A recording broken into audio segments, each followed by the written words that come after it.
ataupun hal-hal menarik lainnya mengenai silat kerasakti, yuk kita menemui jajaran pengurus Padepokan serta melihat aktivitas di dalamnya.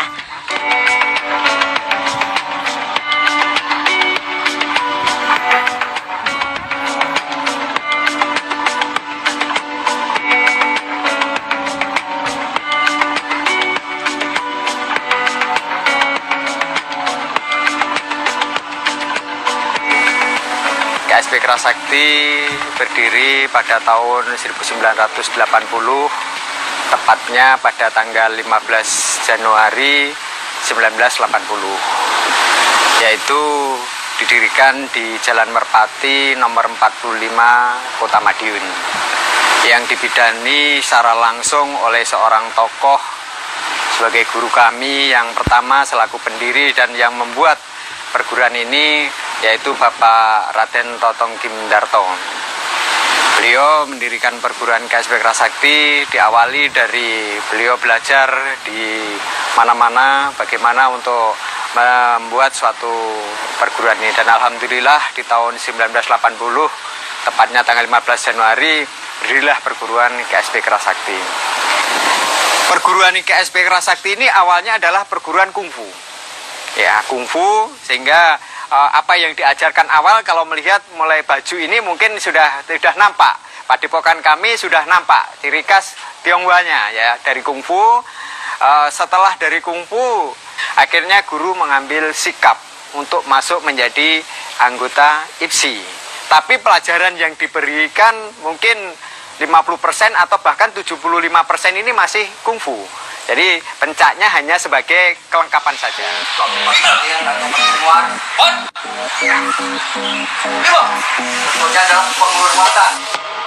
Pemirsa, setelah kita mendengar penuturan dari Ketua Umum IKSPI Kerasakti, Bapak Bambang Sunaryo, yuk kita melihat latihan serta atraksi para murid dan pendekar IKSPI Kerasakti di Padepokan. Selamat siang, Pak. Selamat siang, Mbak. Selamat siang. Iya, iya. Bapak dengan Bapak? Saya Bapak Pandit Suryawan. Bapak Pandit Suryawan selaku ketua ya, Pak ya? Ketua Harian Pusat. Ketua Harian Pusat. Dan Bapak? Ini Bapak. Saya Pak Bambang Eko Irianto, kebetulan menjadi Ketua Dewan Teknik Pusat. Ketua Dewan Teknik Pusat. Saya Pak Hadi Sudekno, Dewan dari Jabat. Ketua Bidang Prestasi dan Seni. Terima kasih banyak Mas yang ini udah mengizinkan kami nih untuk melihat-lihat.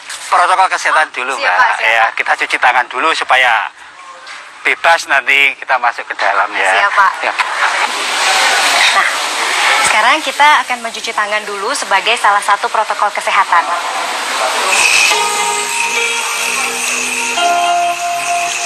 Nah, pemirsa, saat memasuki Padepokan dan memperkenalkan diri, saya diajak untuk melihat bagaimana para murid-murid sedang berlatih gerakan dasar silat kerasakti.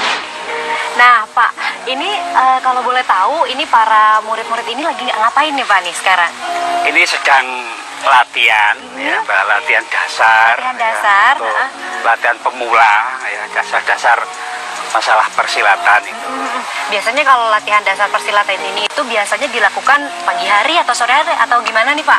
Kita melihat situasi, kalau memang biasanya minimal seminggu 2 kali. Minimal latihan dasar itu seminggu 2 kali ya.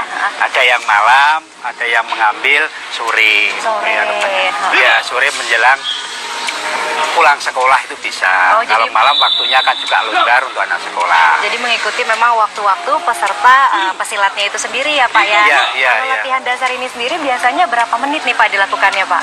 Minimal 1 jam. Minimal 1 jam. 1 jam. Sebelum masuk ke pelajaran materi inti. Materi intinya ya. Materi intinya tuh biasanya seputar apa aja sih, Pak? Materi inti ya kan jurus-jurus itu, Mbak. Oh, lebih ke berarti jurus, gerakan ya, Pak gerakan ya. yang intern gitu. Oh gitu. Ya. Nah, nanti boleh ya, Pak, saya juga belajar ya, Pak ya, jurus-jurus dan gerakannya ya, Pak ya. Dengan senang hati tetap. Oke, Pak ya, untuk belajar ya, Pak ya. Ini adalah peragaan Kaizen, di mana Kaizen itu adalah penghormatan di dalam suatu pertandingan atau peragaan. Ini adalah bentuk penghormatan kita kepada sahabat atau lawan, perlu kita hormati. Ini adalah peragaan Cipen. Cipen itu adalah gerak dasar. Jadi suatu bela diri itu memang ada gerakan dasar sebelum memperoleh jurus. Dalam IKS itu adalah wajen. Ini adalah pukulan namanya jongjen, pukulan lurus ke depan. Ini adalah pukulan jongjen double. Jadi itu untuk kekuatan tangan, kecepatan. Jadi kita harus memperkuat pukulan. Sekarang kita akan melakukan besi.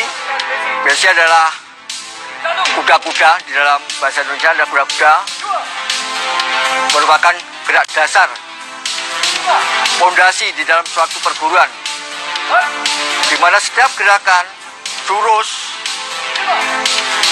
harus memiliki kekuatan. Tanpa kekuatan kaki kita tidak bisa melakukan gerakan jurus, karena merupakan modal utama. Ibarat rumah adalah soko guru, dasar fondasi. Kalau fondasi kita tidak bagus, kita tidak akan bisa melakukan jurus ataupun gerakan-gerakan lain. Ini adalah kuda-kuda dasar, kuda-kuda bawah, pasangan bawah. Jadi di KS itu ada pasangan atas, pasangan bawah. Coba sekarang melakukan cikung. Cikung merupakan pernapasan di mana kegunaan untuk menghibur tenaga dalam maupun untuk kesehatan. Makanya kita perlu seorang pesilat, kita harus memiliki kekuatan tenaga dalam, kekuatan fisik. Untuk menjadikan pendekar yang bagus dan handal, kita bina tenaga dalam kita. Yang ini dinamakan cikung. Untuk penutupan, mari kita hormat kepada pembina-pembina kita. Kepada pembina kita, Jinjo! Terima kasih. Pencaksilat lainnya ya. Yuk kita cari tahu dulu, mumpung lagi ada yang latihan nih.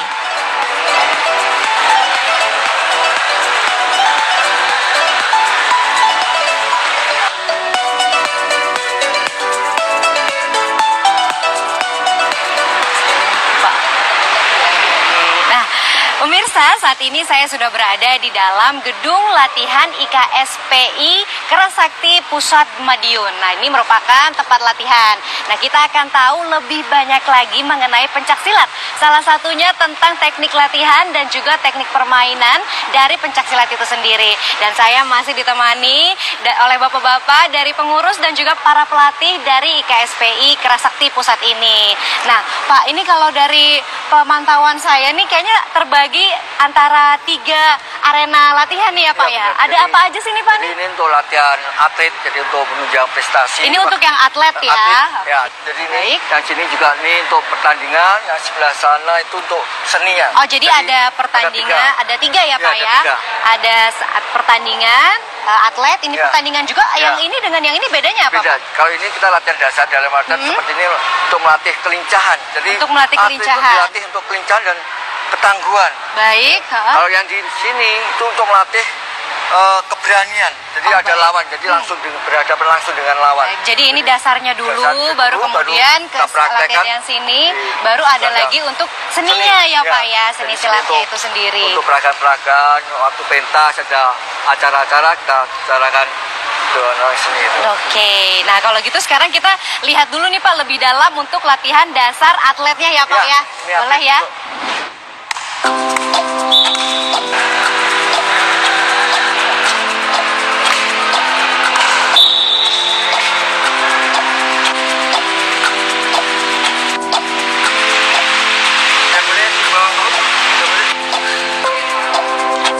Jadi yang membedakan perguruan IKSPI Kerasakti dengan perguruan yang lain bahwa kita ini sebetulnya bukan asli atau murni pencaksilat, tapi kita ini sebenarnya kungfu. Dari gerakan-gerakan yang kita tampilkan itu sudah jelas membedakan antara pencaksilat dengan bela diri kungfu. Ini yang membedakan pertama. Kemudian yang kedua, di pencaksilat itu rata-rata itu mesti tangan terbuka seperti ini. Ya, tapi di kita tangan menyengkeram seperti ini. Nah, ini yang membedakan antara pencaksilat dan bela diri IKSP Kerasakti. Alhamdulillah atlet-atlet kami yang ada di belakang ini sangat-sangat luar biasa karena latihan adik-adik di sini hampir seminggu 2 kali rutin. Jadi untuk menunjang prestasi adik-adik seminggu kadang-kadang sampai 3 kali berlatih. Alhamdulillah saya bisa menjuarai sebuah pertandingan, juara tunggal baku IPSI nasional, juara 2 Dispapora Kabupaten Madiun tunggal baku IPSI, dan juara 2 ganda putra tingkat nasional. Saya ingin memajukan IKSP Kerasakti dengan menunjukkan bahwa IKS itu bisa. IKS itu atletnya juga ada, bukan organisasi lain, tapi bahwa IKS itu juga ada atlet-atlet yang mampu untuk mewakili Indonesia.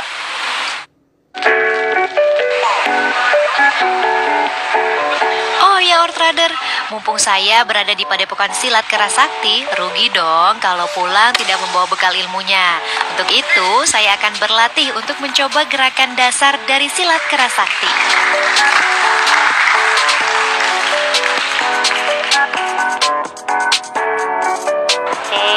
Nah, Pak, pemirsa saya udah ganti baju nih. Jadi pakai baju pesilat. Gimana? Cocok nggak? Cocok ya. Udah siap ya. Oke, nah pemirsa nih saya sudah pakai. Udah siap nih mau latihan. Saya latihannya sama siapa nih, Pak? Kita tunjukkan dengan pelatih kita aja. Pelatih ya, pelatih langsung. Boleh, Pak. Seni nih. Ini, Pak. Ini kenalkan Bapak Halo, Setio. siang Pak Setio. Nah, saya langsung latihan ya, Pak ya. Kita latihan dasar aja karena ini untuk iya, Pak. pembukaan. Yang simpel aja. Baik, Jadi kita akan banyak kita ajar Gaijen. Gaijen itu apa sih? Iya. Gaijen itu apa? Jurus pembukaan. Jurus pembukaan. Nah, Oke. Jurus pembukaan. Nanti juga diajari Pak Setio. Simpel, sederhana. Oke, boleh Pak Setio langsung ajarin saya. Oke, ya, Pak. Gimana nih gerakannya? Jurus Kerasakti yang kita ajarkan adalah Gaijen. Ya, ini adalah penghormatan. Jadi setiap kita pertemuan mau lanta atau mau pentas, kita melakukan penghormatan. Nah, ini adalah merupakan ciri khas kera adalah nyaut ya. Jadi melangkap. Setelah itu kaki ini mundur ke belakang. Ya, saut lagi. Saya Pak ya. Terus kaki kiri geser ke depan. Geser ke depan. Ini adalah untuk penghormatan. Nah itu tarik nafas. Ini adalah menunjukkan cikung. Jadi tadi pernapasan cikung, tenaga dalam. Untuk tenaga dalam. Oke. Kemudian kaki kiri geser tutup. Nah, ini berarti jurus pembukaan Gaijen. Oke. Untuk pertemuan, pertandingan atau pentas seni penghormatan Gaijen. Oke, nah kita udah belajar salah satu gerakan pembukaannya yaitu gerakan Gaijen. Nah pemirsa, setiap gerakan pastinya memiliki makna dan juga arti-arti ataupun filosofi. Nah seperti apa filosofi dari gerakan dan juga pencaksilat itu sendiri? Yuk kita ikuti, ini dia filosofinya. Latihan lagi ya.